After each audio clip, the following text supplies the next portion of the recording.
அவனை தொழுதால் போதும் நல்லதே நடக்கும். ஆனை முகனை தொழுதால் நவக்கிரகங்களும் மகிழும்.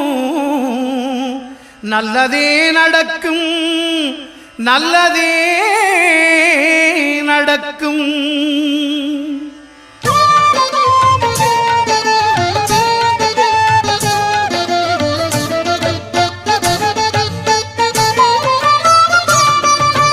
ஒன்பது கோளும் ஒன்றாய் காண அங்கு கற்பகம் என்னும் கடவுளின் மெய்யில். ஒன்பது கோளும் ஒன்றாய் காண